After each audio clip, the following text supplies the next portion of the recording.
Essula 10. Awo Nadabu ne Abiku abaana ba Alooni ne baddira ebyoterezo buli muntu ekikye n'ateeka omwo omuliro n'assaako ebyokwoteza n'awaayo omuliro omulala mu maaso ga Mukama gw'atalagiranga. Omuliro ne guva eri Mukama mu maaso ge ne gubookya ne bafiira mu maaso ga Mukama. Awo Musa n'alyoka agamba Alooni nti, kino kye kiikyo Mukama kye yayogera nti, naatukulizibwanga mu abo abansemberera era mu maaso g'abantu bonna naagulumizibwanga. Alooni ne yeesirikira.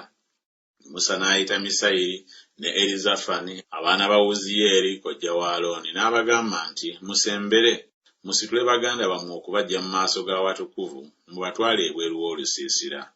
Awo ne basembera ne babasitula nga bambadde ebizibawo byabwe ne babatwala ebweru w'olusiisira nga Musa bw'ayogedde. Musa n'agamba Alooni ne Eriyazaali ne Isamaali batabani be nti, temusumulula nviiri za ku mitwe gyammwe so temuyuza byambalo byammwe muleme okufa era aleme okusunguwalira ekibiina kyonna. Naye baganda bammwe ennyumba ya Isirayiri yonna bakaabire okwokya Mukama kw'ayokezza. So temufuluma mu mulyango gw'eweema ey'okusinkanirangamu muleme okufa, kubanga amafuta ga Mukama ag'okufukako gali ku mmwe. Ne bakola ng'ekigambo kya Musa bwe kyali. Mukama n'agamba Alooni nti, tonywanga ku mwenge newaakubadde ekitamiiza, gwe newaakubadde abaana bo awamu naawe, bwe munaayingiranga mu weema ey'okusinkanirangamu muleme okufa.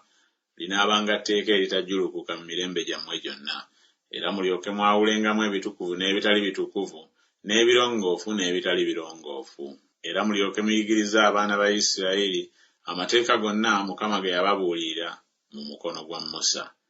Musa n'agamba Alooni ne Eriyazaali ne Isamaali abaana be abaasigalawo nti, mutuwaale ekiweebwayo eky'obutta ekisigaddewo ku biweebwayo ebya Mukama ebikolebwa n'omuliro, mugiriire awatali kizimbulukusa ku mabbali g'ekyoto, kubanga kye kitukuvu ennyo, era munaagiriira mu kifo ekitukuvu, kubanga ly'ebbanja lyo era bbanja ly'abaana bo ku biweebwayo ebya Mukama ebikolebwa n'omuliro, kubanga bwe ntyo bwe nalagirwa. N'ekifuba ekiwuubibwawuubibwa n'ekisambi ekisitulibwa munaabirira mu kifo ekirongoofu, gwe ne batabani bo ne bawala bo awamu naawe, kubanga biweebwa gy'oli okuba ebbanja lyo era ebbanja ly'abaana bo ku ssaddaaka z'ebyo abaana ba Isirayiri bye bawaayo olw'emirembe. Ekisambi ekisitulibwa n'ekifuba ekiwuubibwawuubibwa banaabireeteranga wamu n'ebiweebwayo ebikolebwa n'omuliro eby'amasavu okubiwuubawuuba okuba ekiweebwayo ekiwuubibwa mu maaso ga Mukama, era binaabanga bibyo era by'abaana bo awamu naawe okuba ebbanja emirembe gyonna nga Mukama bwe yalagira. Musa n'anoonyeza ddala embuzi ey'ekiweebwayo olw'ekibi, era laba ng'eyokeddwa. N'asunguwalira Eriyazaali ne Isamaali abaana ba Alooni abaasigalawo ng'ayogera nti, ekibalobedde okuliira ekiweebwayo olw'ekibi mu kifo eky'awatukuvu kiki? Kubanga kitukuvu nnyo, era yakibawa okusitula obubi bw'ekibiina okubatangirira mu maaso ga Mukama.